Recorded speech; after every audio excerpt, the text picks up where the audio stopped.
bilan sur le contexte historique, littéraire et culturel qui entoure donc la pièce de Musset « On ne badine pas avec l'amour ».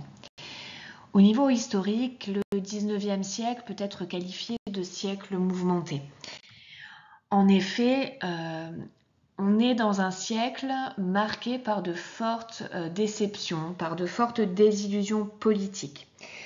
En effet, en 1815, c'est la chute de Napoléon et avec lui s'effondrent aussi tous les rêves de grandeur, tous les espoirs d'héroïsme de toute une génération. Et on retrouve une trace justement de cette désillusion, de ce sentiment finalement d'inadéquation entre les espoirs qu'avaient fait naître les conquêtes napoléoniennes et le mythe qui s'est créé autour de ce grand homme politique et la réalité contre laquelle viennent se fracasser les jeunes gens de cette époque. On retrouve ainsi dans la Confession d'un enfant du siècle ces passages. Pendant les guerres de l'Empire, tandis que les maris et les frères étaient en Allemagne, les mères inquiètes avaient mis au monde une génération ardente, pâle, nerveuse. Donc on voit cette question de génération où finalement les aînés sont allés combattre sous la bannière napoléonienne et forcément les jeunes gens, les enfants ont été nourris par ces idéaux politiques et la chute de Napoléon va provoquer la fin de ces idéaux. Et c'est pour ça qu'on retrouve aussi cette citation « Alors s'assit sur un monde en ruine, une jeunesse soucieuse ». Donc là, on voit l'image, la métaphore forte de la ruine, de l'effondrement, et cet adjectif péjoratif, la soucieuse, qui vient qualifier l'anxiété finalement dans laquelle est plongée la jeunesse de l'époque. Tous ces enfants étaient des gouttes d'un sang brûlant qui avait inondé la terre. Ils étaient nés au sein de la guerre.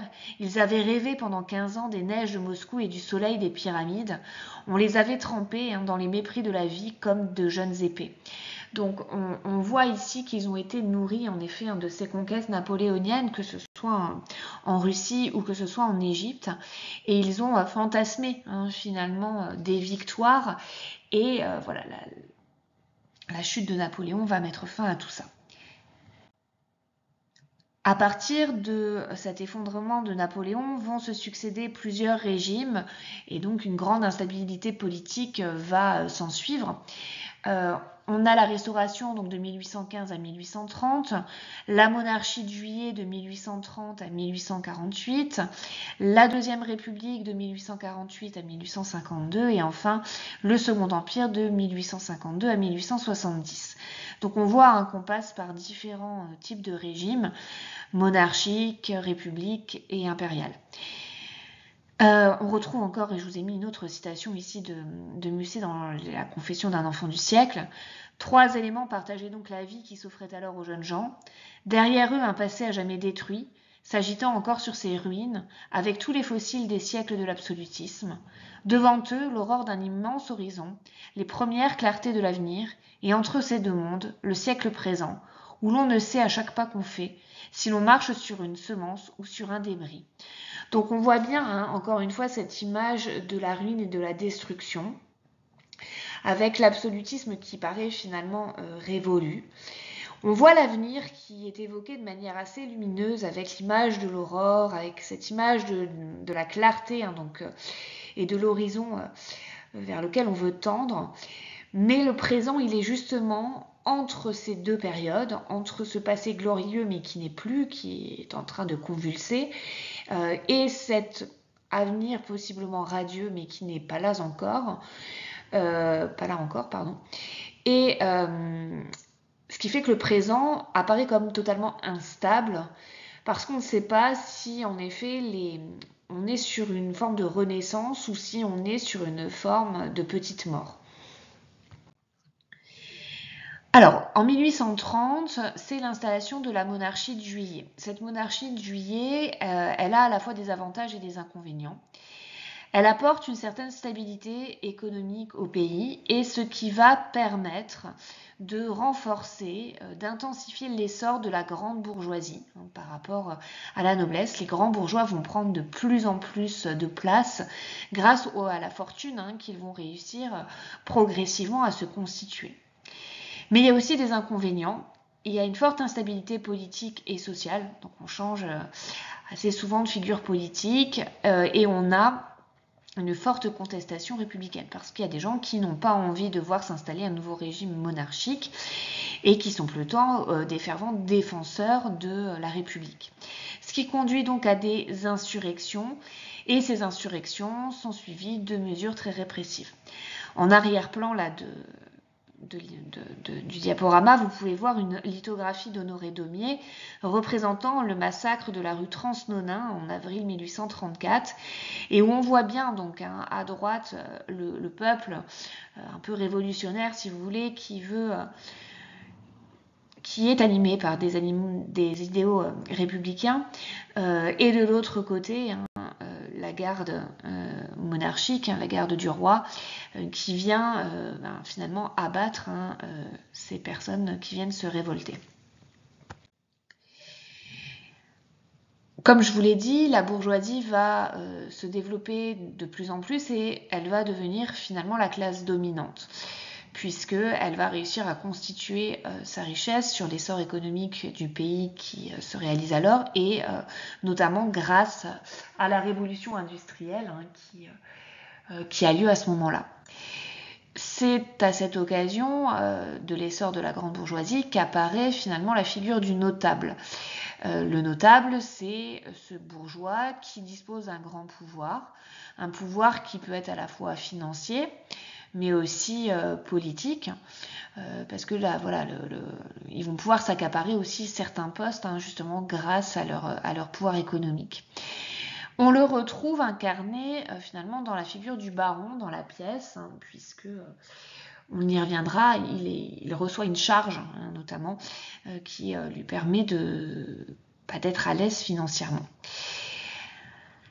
De l'autre côté, on va avoir la figure du dandy dont on a déjà un petit peu parlé, cette figure du jeune homme élégant qui méprise l'argent, qui déteste viscéralement les bourgeois et qui en fait essaie de constituer une nouvelle forme d'aristocratie. On avait dit justement que Musset, comme Baudelaire par ailleurs, même si voilà, il faut bien comprendre que Baudelaire par exemple n'est pas quelqu'un de riche, il va très vite dilapider sa fortune héritée de son père, mais il cultive ce raffinement, cette espèce de détachement et cette haine du bourgeois. Cette haine du bourgeois qu'on retrouvera aussi dans notre dernière œuvre de l'année, dans les cahiers de Douai de Rimbaud, notamment dans le poème à la musique. Victor Hugo, dans Les Misérables, justement, décrit la monarchie de Juillet comme une révolution arrêtée à mi-côte. Qui arrête les révolutions à mi-côte? La bourgeoisie. Parce que la bourgeoisie est l'intérêt arrivé à satisfaction. Hier, c'était l'appétit. Aujourd'hui, c'est la plénitude. Demain, ce sera la satiété. Donc on voit ici cette forte satire de la bourgeoisie, avec un peu cette métaphore filée autour de la faim, en fait. En effet, les bourgeois ont d'abord eu de l'appétit parce qu'ils étaient plus minoritaires dans la société et ils avaient, si on veut continuer la métaphore, soif de réussir, de progresser socialement, de monter les échelons. À l'heure actuelle, donc, c'est la plénitude. Ils ont ce qu'il faut pour être épanouis, pour réussir dans la société. Et l'idée de satiété, c'est vraiment cette idée d'être arrivé au ras-bord, d'accord? Et donc, il y a cette image justement dans la caricature du gros bourgeois, d'accord? Parce que le bourgeois, c'est celui qui a l'argent et donc c'est celui qui peut se nourrir et qui va même jusqu'à se goinfrer. Il y a cette idée-là d'opulence qui se traduit dans le physique. Le retour progressif à l'ordre, on va finir par étouffer les émeutes, les insurrections, et le manque de charisme de Louis-Philippe, le roi qui donc gère cette monarchie de Juillet, vont accentuer finalement les déceptions ressenties et vont également intensifier les envies de liberté et d'égalité sociale. Vous avez là une caricature célèbre de Charles Philippon intitulée Les Poires, donc qui date du 24 novembre 1831, qui représente justement Louis-Philippe. Et on voit la déformation progressive du portrait du monarque vers la poire. Et donc il y a cette idée de bonne poire et finalement d'inconsistance du monarque. Musset, même s'il parle de ses désillusions, on l'a vu là dans la Confession d'un enfant du siècle, il est moins touché que d'autres romantiques, comme Hugo ou Lamartine, puisque Musset, j'ai eu l'occasion de vous le dire lors de sa présentation, il n'est pas monté à la tribune, il n'est pas devenu député ou pair de France, comme Hugo ou Lamartine. D'autant plus qu'il a des amitiés avec la famille de Louis-Philippe, ce qui lui permet d'avoir un métier qui lui rapporte de l'argent en plus de sa plume, qui est un poste de conservateur de bibliothèque. Mais attention, c'est pas parce que Musset n'est pas allé à la tribune qu'il est totalement dépourvu de conscience politique. Il y a une forme de lucidité, et on le remarque dans le choix des personnages, qui ont souvent fonctionné de manière opposée, de manière dichotomique. On a d'un côté les grotesques et les jeunes premiers, et on voit bien que les grotesques peuvent représenter en fait une génération dépassée, qui n'est plus en prise avec les enjeux, avec les motivations, et là en l'occurrence avec les sentiments qui animent les jeunes gens de l'époque. On y voit aussi une critique des institutions religieuses, notamment à travers le couvent dans lequel a vécu Camille et qui est sévèrement dénoncé par Perdiccas, on y reviendra plus précisément. Et on a aussi cette idée d'une dénonciation des privilèges de la noblesse, puisque le baron, on a dit, il peut ressembler au notable bourgeois, mais il n'empêche qu'il a toujours ce titre de noblesse baron, que Perdiccas est désigné par Rosette comme monseigneur, et on voit que cette noblesse en fait ne considère pas du tout les villageois, les ravale au rang d'objets et joue avec eux de manière éhontée. Ainsi comme les servantes de l'époque séduites par le notable du coin, Rosette va mourir finalement sous les coups du jeu cruel que se livre l'ancienne aristocratie. Pourtant, ce sont des gens cultivés, ce sont des gens qui paraissent avoir des bonnes intentions, qui paraissent être motivés par la foi en Dieu du côté de Camille, donc une forme de charité.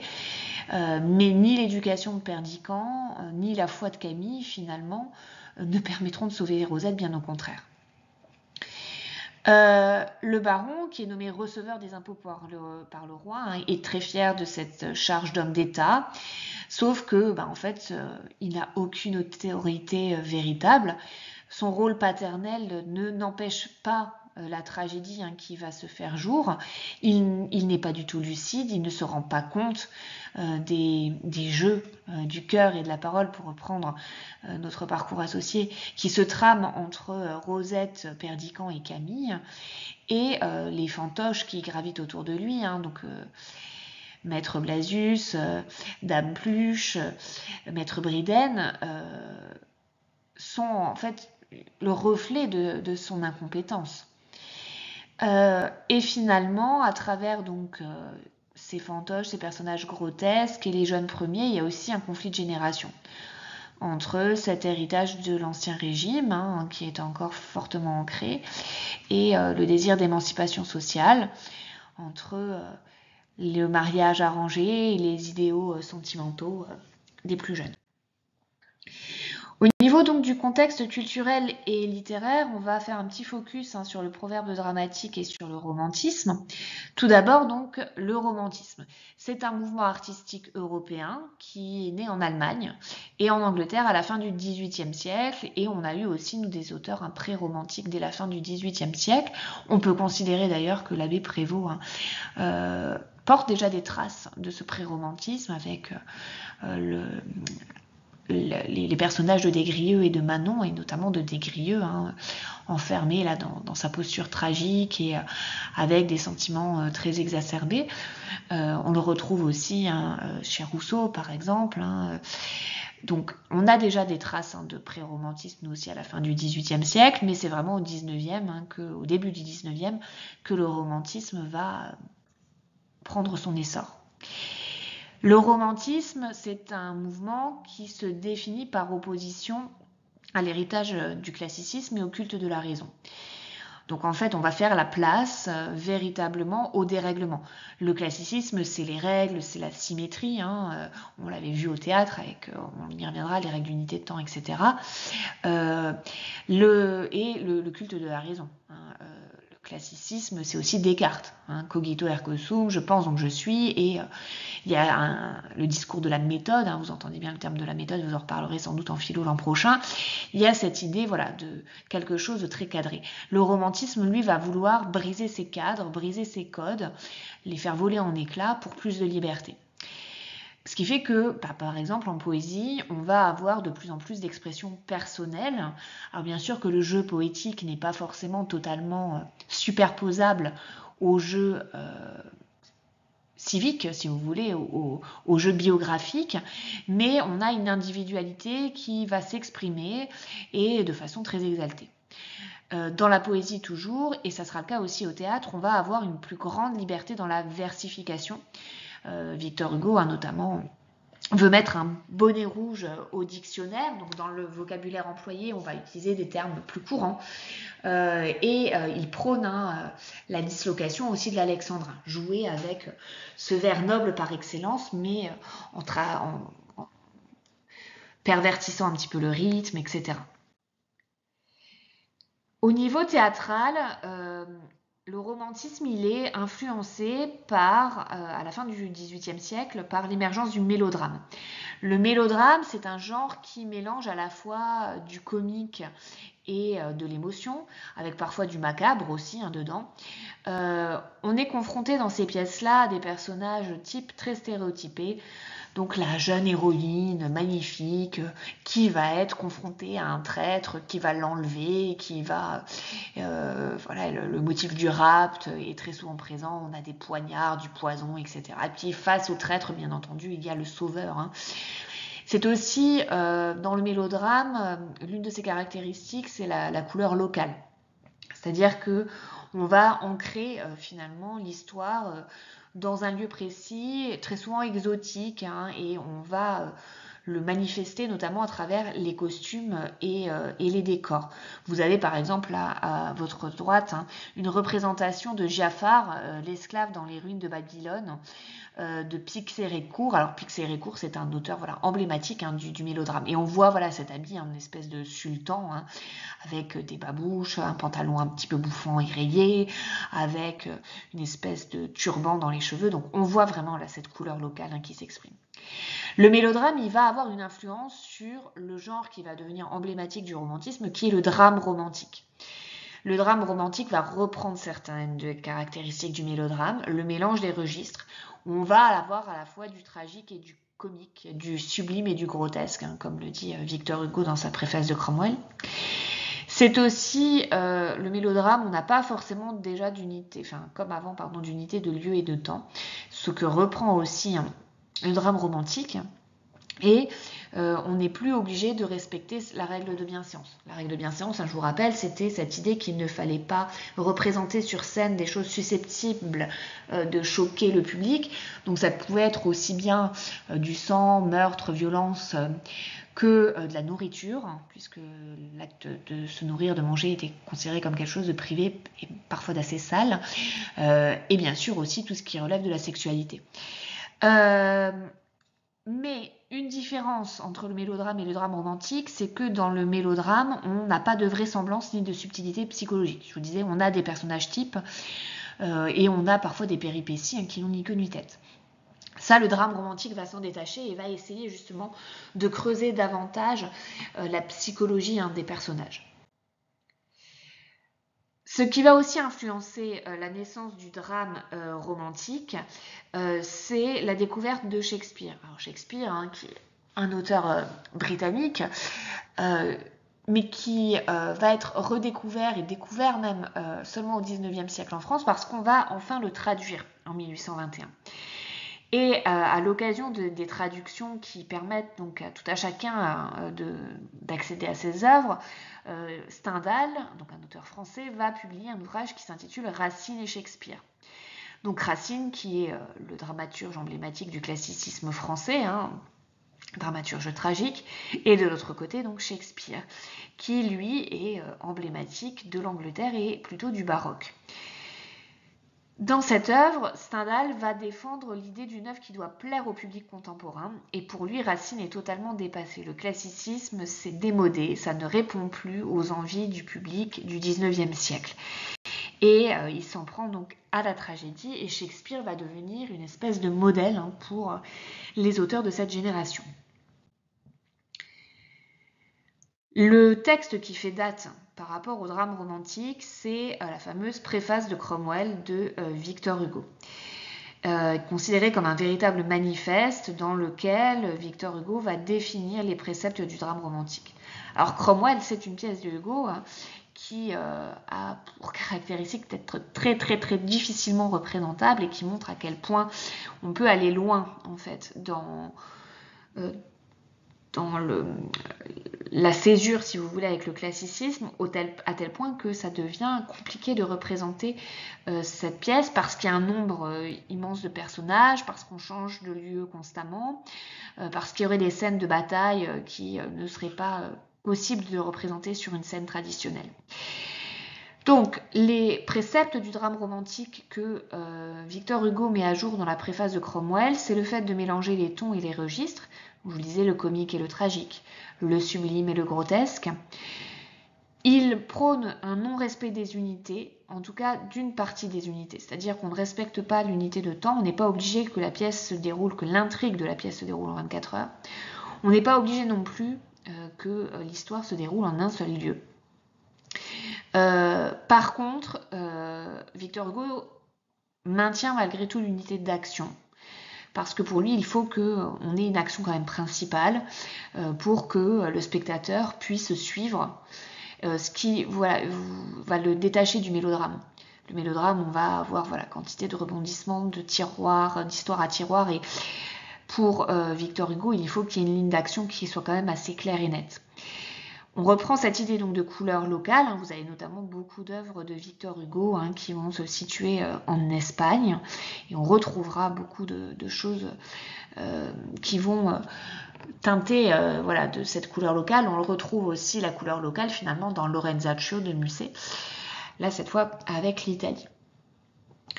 Autre idée d'Hugo qui est manifestée dans cette préface de Cromwell, c'est l'idée que le théâtre doit avoir une mission sociale. Il dit que le théâtre est une tribune et qu'il faut donc s'en servir finalement pour dénoncer des inégalités. Et enfin, les héros des drames romantiques sont souvent des personnages révoltés et des personnages qui sont marginalisés. Vous pouvez prendre un Hernani qui a donné lieu à la célèbre bataille dont on a déjà pu parler.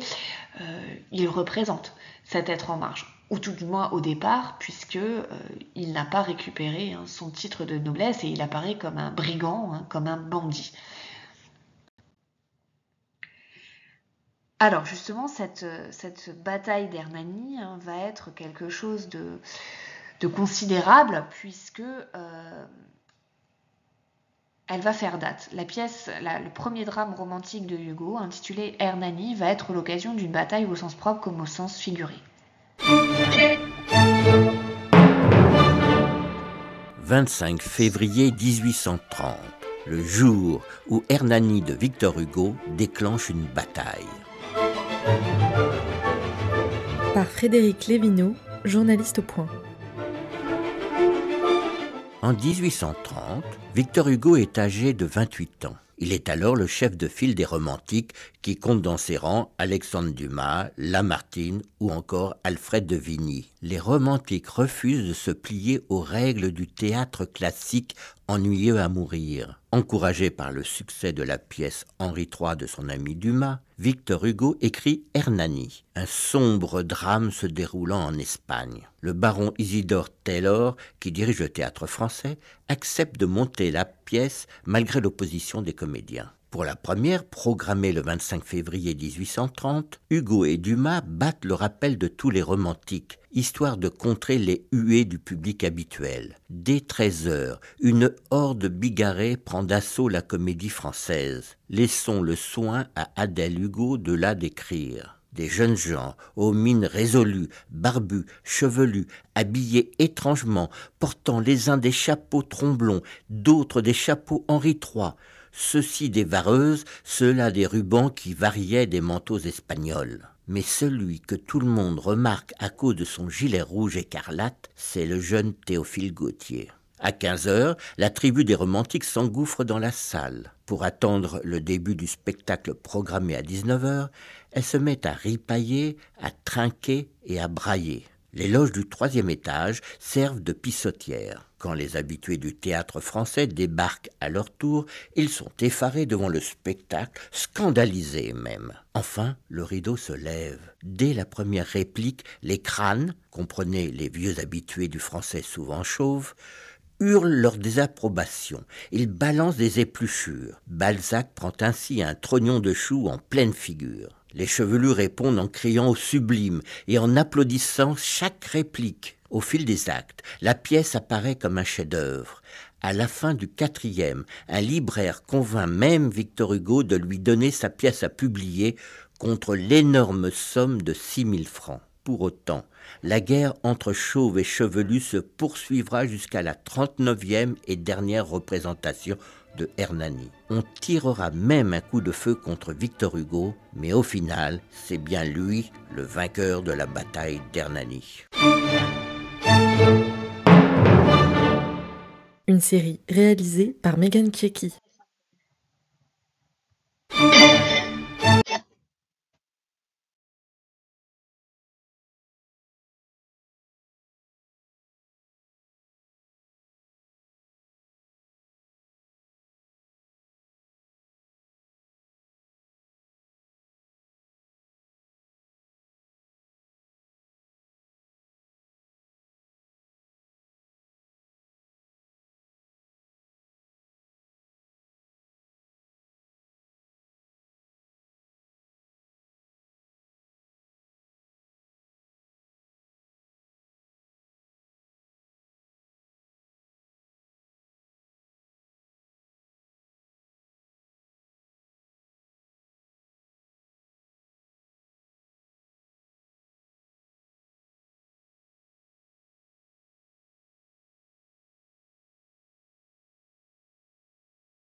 Donc voilà, je vous ai laissé écouter cette petite vidéo qui vous résumait totalement cette bataille d'Hernani. On fait un dernier petit point sur le proverbe dramatique. Puisqu'on le sait, on ne badine pas avec l'amour, on a travaillé un petit peu sur le titre ensemble, on a vu que ça prenait la forme d'un proverbe, et vous alliez rechercher de votre côté ce que c'était qu'un proverbe dramatique. Donc là, c'est juste un petit rappel, comme ça, si vous avez des choses à compléter dans votre cours, n'hésitez pas à le faire. Donc il faut savoir que le proverbe dramatique est né dans les salons littéraires du XVIIe siècle, et il est particulièrement en vogue au XVIIIe. C'est un genre qui va être finalement très proche de la comédie classique. Il est au départ destiné pour le divertissement d'un public réduit, puisqu'on est dans les salons, et d'un public noble. Le but du proverbe dramatique, c'est finalement de mettre en scène une anecdote afin que le public rassemblé devine le proverbe et que à travers cette petite pièce, ces scénettes en fait, ils en tirent une leçon universelle, une idée de morale. C'est une forme de pièce qui ne repose pas du tout sur la vraisemblance et qui repose plutôt sur des jeux de langage et des jeux d'esprit finalement. Au XIXe siècle, le proverbe dramatique, il va un peu évoluer. Déjà, on songe en partie à imprimer le proverbe, alors qu'avant, c'était vraiment un genre oral destiné donc au salon, comme je vous l'ai dit, tout en laissant finalement une part à l'imagination des acteurs. Donc on écrivait une partie, il y avait une sorte de canevas qui était écrit et les acteurs pouvaient improviser en partie en fait à partir de ce texte de départ. Mais on perd finalement l'idée de spontanéité qui était présente dans les salons et finalement le proverbe ne devient plus qu'une espèce de sous-titre de l'œuvre ou alors apparaît comme une espèce de mot de la fin qui vient clôturer cette forme de pièce. Par conséquent, le proverbe il va être un petit peu délaissé et il va en revanche renaître sous la Restauration dès 1815 puisqu'on va un petit peu on va refonder des salons, mais il ne va pas se cantonner justement à cet univers privé, il va aussi en fait se manifester sur les scènes de boulevard, donc là où on joue les mélodrames et aussi les vaudevilles. Et donc en 1830, c'est véritablement un genre qui est installé, mais que l'on considère finalement comme très très éloigné des audaces romantiques de l'époque. Même si on a des auteurs qui vont se servir du proverbe dramatique pour faire de la satire, pour délivrer des propos philosophiques et vont donc notamment critiquer l'Église et le système politique. Alors Louis Carmontel, c'est lui qui est considéré un peu comme le champion du proverbe dramatique. C'est un ami du grand-père de Musset. Et justement, Musset a sans doute été nourri un petit peu par cette amitié entre Carmontel et son grand-père. Et il a notamment emprunté à cet auteur les personnages de curé Picassiette, donc on retrouve avec Maître Briden et Maître Blasius.